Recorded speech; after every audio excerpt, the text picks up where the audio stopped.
of exploding massively, including the wider war in the Middle East, which could grow potentially to a nuclear World War type conflict. And Bibi Netanyahu, if he is allowed to have his way, he will drag us into that conflict. He is trying to do that right now, and the U.S. has allowed him to conduct illegal, outrageous assassinations and to attack the embassy of Iran in Syria. These are acts of war. These are the effort of Israel to drag the U.S. into a global war. And we say shame.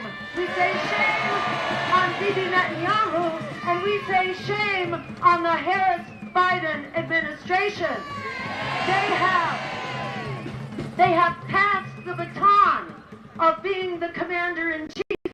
They have passed that baton to Bibi Netanyahu, who is given free rein to basically establish U.S. foreign policy in the Middle East, free rein to drag us into a devastating global war. So remember this. As Frederick Douglass said, power concedes nothing without a demand. We must be that demand. We will vote against genocide, not for genocide. 1 in every 3 eligible voters did not vote in 2020 because they do not support the agenda of endless war, of the war machine, and of Wall Street, represented by both major political parties. That's 1 in every 3 eligible voters. That is enough to win a 3-way race. If we are organized, if we do the work, if we reach out, if we do the phone banking, if we do the flyering and the tabling, and if we are out there reaching out and mobilizing our neighbors, we can win this now and in the future. Remember, the war on Gaza is also a war on working people here in this country. The American people are desperate and are hurting. This war is not only wreaking havoc on the world, the war and the war machine that it is the pinnacle of. That war machine is draining half of our congressional dollars, costing the average American household $12,000 last year for this endless war machine. That is, in a nutshell, that is our power. That is our power here to prevail politically, because we need health care, we need housing, we need to get out of debt, we need free public higher education, and we need to end genocide and the endless war now. So stand up, stand strong. Together we are unstoppable. Free Gaza, free ourselves. We are in this together. Thank you so very much. We're in Chicago's Union Park right now. Chicago Coalition for Justice in Palestine. Give it up one more time. Chicago Coalition for Justice in Palestine assembled this event. That was Jill Stein, U.S. Green Party candidate just now. A little bit of feedback.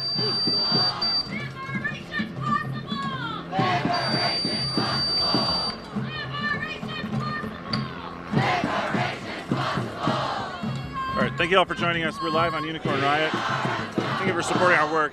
Chicago Coalition for Justice in Palestine is hosting this event right now in Union Park outside the 2024 Democratic National Convention. Thank you all for tuning in. Thank you for sharing our work. You can find out more on unicornriot.ninja. Thank you, everybody.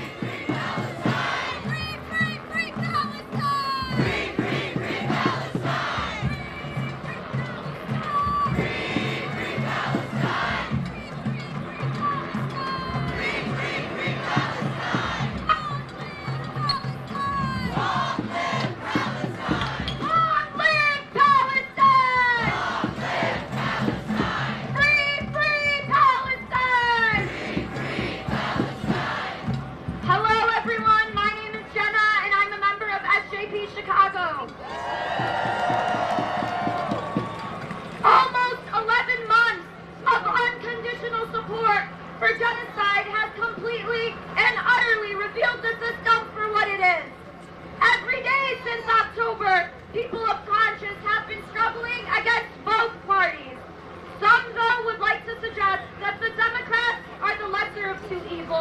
or that Kamala is somehow different than Biden, despite being the second in command to the genocide. But we all know the truth. She sold us to millions from the Israel lobby when tens of thousands of protesters descended on D.C. to protest Netanyahu's visit. She condemned them as, quote, hate-fueled, not knowing all we want is our mothers in Gaza to rejoice instead of grieve, our men to be bound to life instead of chains, and our children to know innocence before violence.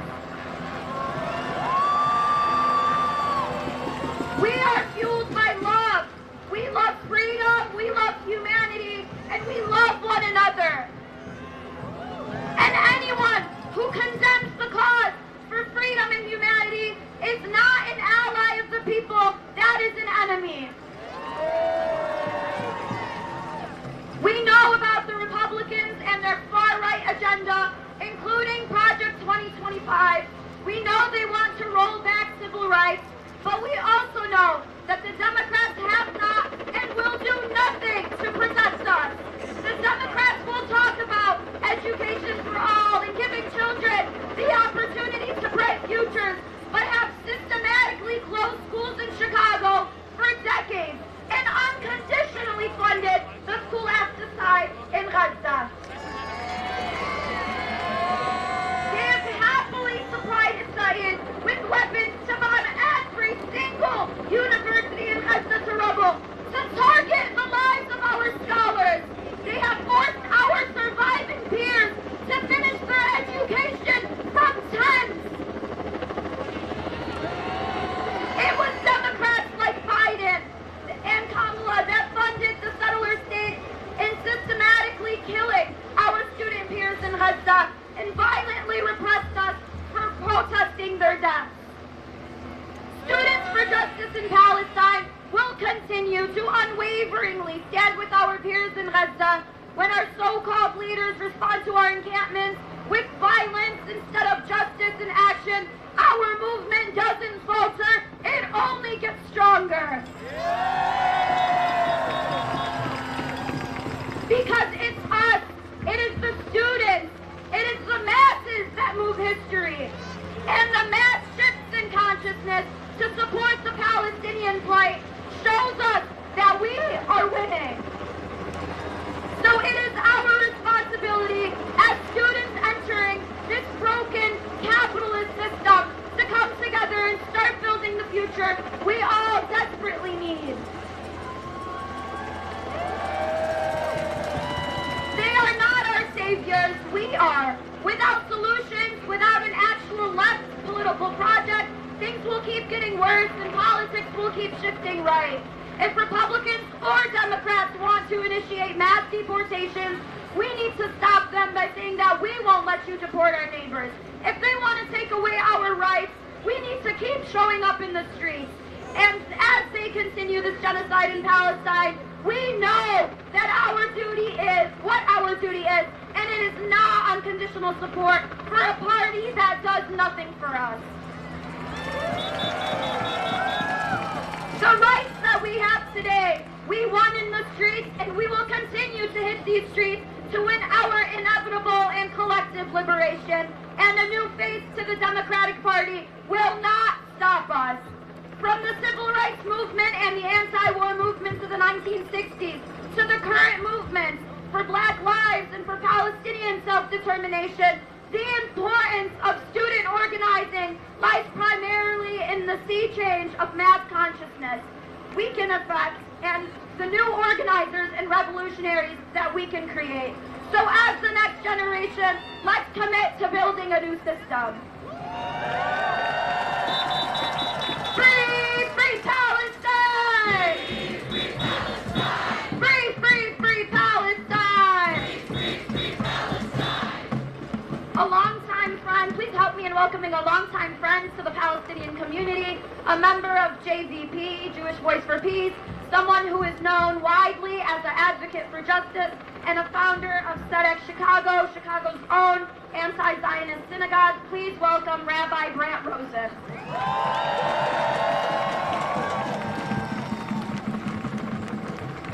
Let's try to get louder than that helicopter.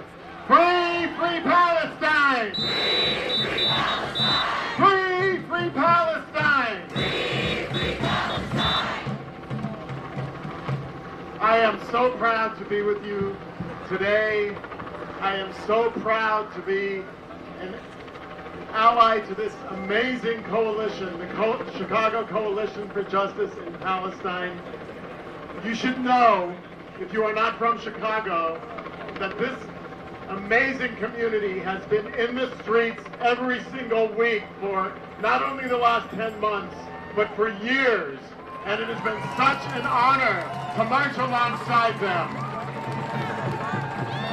Since October, they have been on street corners in the streets, throwing down acts of civil disobedience in transportation centers. They have not stopped. In the rain, in the snow. This is an amazing community of solidarity, and I am so proud to be with them today and for all time. Now that the DNC is in Chicago, they can show the world what solidarity looks like. Let's talk about the DNC. I think Dr. Stein said it best when she said it is nonsense. It is an empty, hollow shell. It is a pageant. There is nothing serious happening inside the United Center. There is no serious discussion or debate over American foreign policy. This is a Hollywood-style coronation of a candidate. They celebrate themselves and they behave as if they are assuming that they are entitled to our votes, but they are not entitled to our votes. Perhaps the most shameful thing that the DNC is doing is the way that it is doing its best to shut down any concern for the Palestinian people. The word Palestine is not allowed inside the DNC convention. The word ceasefire has barely been uttered. You may have heard this in the news, but during the roll call 2 days ago, 2 delegates from the Uncommitted Movement from Michigan stood up and unfurled a banner that said, "Stop arming Israel." They didn't disrupt the proceedings. They were delegates. They were part of the DNC. What they were doing was making their presence known, making their voice known, and they were attacked. Their banner was ripped away from them, and they were ushered out into the street by security simply for taking a moral stand in their own convention. So they are shutting down the voices of Palestinians inside the DNC, and that is why we are making our voices heard right here, right now, in the streets.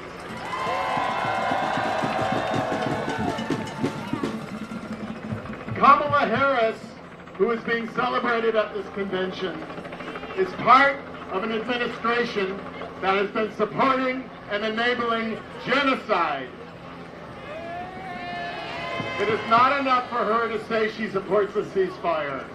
As long as she is part of an administration that is actively supporting and enabling and arming one side, her call for ceasefire is meaningless. It is harmless. It means nothing. You cannot be an honest broker when you're arming one side against the other. In an age of genocide, genocide is not an issue. It is the only issue. It is a universe of issues that touches everything. And make no mistake, this is the most critical moral test of all of our lifetimes. When history is written, they will pass judgment on who spoke out and who remained silent. And we are not remaining silent. For the last 10 months, we have been watching genocide unfold in real time. There has been mass death every single day. Last Saturday, Israel carried out an airstrike 2 weeks ago in one of the worst bodies left, only body parts. Family members, had to carry their loved ones away in plastic bags. It was later confirmed that the bombs used in that attack were supplied to Israel by the U.S. government. 2 days before the attack, the Biden administration, of which Kamala Harris is a part, informed Congress that it was approving $20 billion in aid to Israel. That is an additional $3.5 billion above its original aid package. So here's the thing. The Democratic Party is a war party. The Biden administration has been supporting and enabling this genocidal violence. And as the Vice President, Kamala Harris is part and culpable of all of these actions taken by this administration. We also need to know this and never be silent about this. The Democratic Party, like the Republican Party, is owned by the war industry. We know this. We know that the Pentagon contractors like Lockheed Martin, Boeing, Northrop Grumman are major donors to the Democratic Party. We know this corporate militarism because it's right here in our own backyard, as we've heard, through systems of mass incarceration, through militarized policing in our communities, in the militarization of our border. We know, because we are not stupid, that with this corporate support comes the expectation of influence. We know that when war is profitable, you will likely see a lot more of it. We know this and we call it out. Ceasefire means nothing without an arms embargo. A ceasefire is meaningless without liberation from the river to the sea. A ceasefire is meaningless without a free Palestine. I am so proud to be part of a growing Jewish community that stands in solidarity with the Palestinian people. And our numbers are growing every day. Believe me, I know this. As the rabbi of the congregation, I work together with them every single day. And we are part of this coalition. We stand in solidarity with the Palestinian people. We are part of this movement. We will be with you every step of the way until liberation. Free Palestine.